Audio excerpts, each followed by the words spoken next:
Good morning student, मैं संजीव पाठक E-Tech study के online portal पे आपका स्वागत है। Everything for technical student. अगर आप यूपीपीसीएल यूपी आरवीएनएल की तैयारी कर रहे हैं तो हमारे चैनल को सब्सक्राइब कर लीजिए और आपके तैयारी से संबंधित जो भी महत्वपूर्ण वीडियो हो हम बराबर निरंतर अपने चैनल के माध्यम से आपको प्रोवाइड कराते रहेंगे।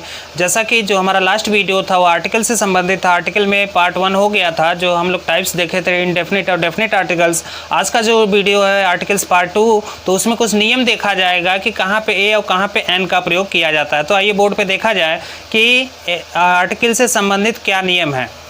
जैसे आज का टॉपिक है आर्टिकल्स पार्ट 2। तो आर्टिकल्स पार्ट 1 हम लोग देख चुके थे, तो आर्टिकल्स पार्ट 2 देखा जाए तो नियम है पहला, यदि कोई शब्द एच से शुरू हो और उसकी ध्वनि ह हो तो इसके पहले ए का प्रयोग किया जाता है।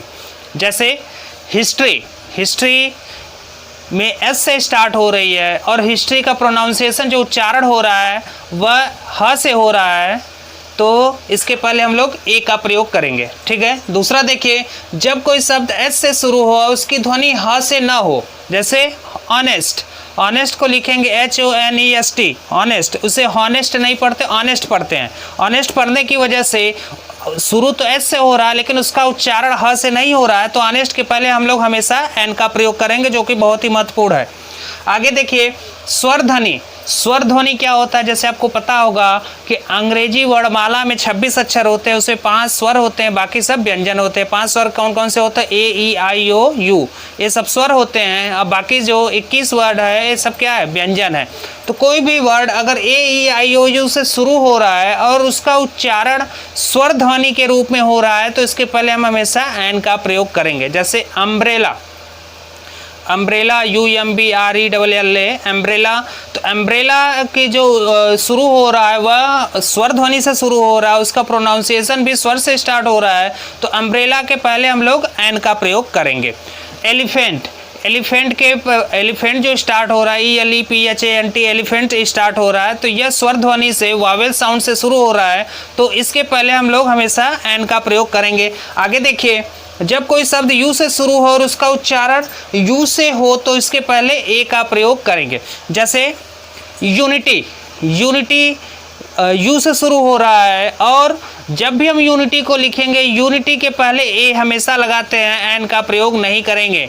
यहाँ पे यह अपवाद है, इसको ध्यान रखिएगा, क्योंकि यू से शुरू हो रहा है तो आपके माइंड में आएगा कि स्वर ध्वनि से AEIOU से शुरू हो रहा है, तो यह क्या है, इसके पहले हम हमेशा एन का प्रयोग करेंगे नहीं।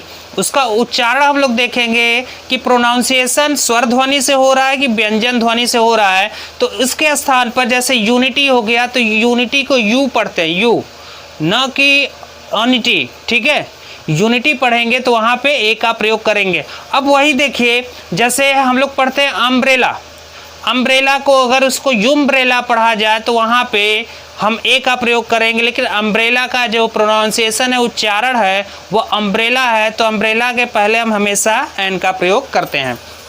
दी का प्रयोग कंपैरेटिव डिग्री में एडवर्ब के पहले करते हैं।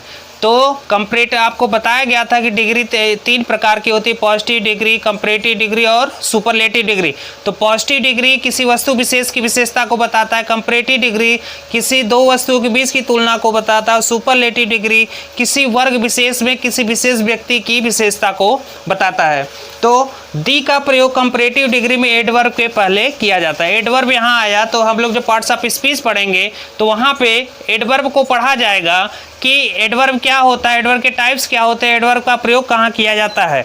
उम्मीद है कि आपको यह वीडियो हमारी पसंद आई होगी। अगर आप यूपीपीसीएल और यूपी आरवीएनएल की तैयारी कर रहे हैं और एक विश्वसनीय और सटीक मटेरियल आपको चाहिए तो हमारे चैनल को सब्सक्राइब करिए।